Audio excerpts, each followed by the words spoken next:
Sure. Well, today's report is being launched by the Independent Child Death Review Group. Now, this was a group that was established in 2010 and was following political controversy over the state's handling of deaths of children in the care system.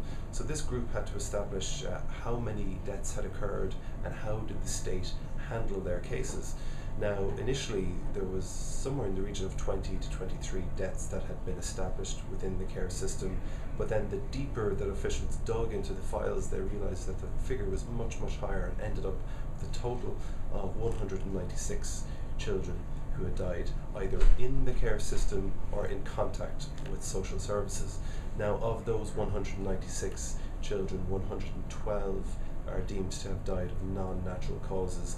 Now, non-natural causes are anything from drug overdoses, suicide, unlawful killings. So these are the cases really where there's concern over the handling of them by social services and whether enough was done to meet these young children's needs when they really needed critical help at those junctures of their lives.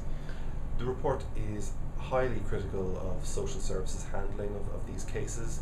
It's found evidence of files being in complete disarray, missing vital documents, even death certificates. It's found evidence of very disjointed communication between different parts of social services. For example, adolescent mental health services not communicating with social workers, so no one was aware of where a child's services were at any point in time. It's found evidence of lack of care planning, which really should be mandatory in any child who enters the care system. It's found a whole series of failures, and overall it paints the picture of, in many respects, a largely chaotic and unstructured social work service. However, there is evidence of good practice as well. There is signs that social workers were attempting to try to build relationships with young people, that they were organising many meetings with children and their families to try to provide services to them when they needed it. But really the report is critical of the quality of those services and raises many concerns then over the entire care system. In terms of its recommendations, it talks about a root and branch reform of the social services and child protection services.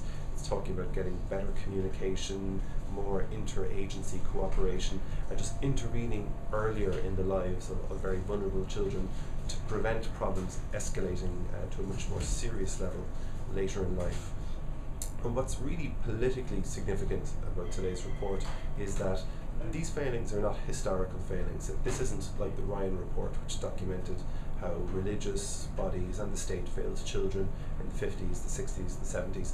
This is about failings which have occurred over the past decade and indeed that are still occurring within the child protection system. So I think there will be real pressure on the government to respond to this and to show that it is deeming these issues to be of major political importance and that it's willing to reform this child protection services, and especially with this new group that's being established, which will take responsibility away from the HSE, and this is a new child and family agency, and this will be solely responsible for social services. But there's major questions as to, will it be funded sufficiently, will it be able to change social care practices, and will it be able to have direct lines of accountability to ensure that the findings in today's report don't happen again into the future.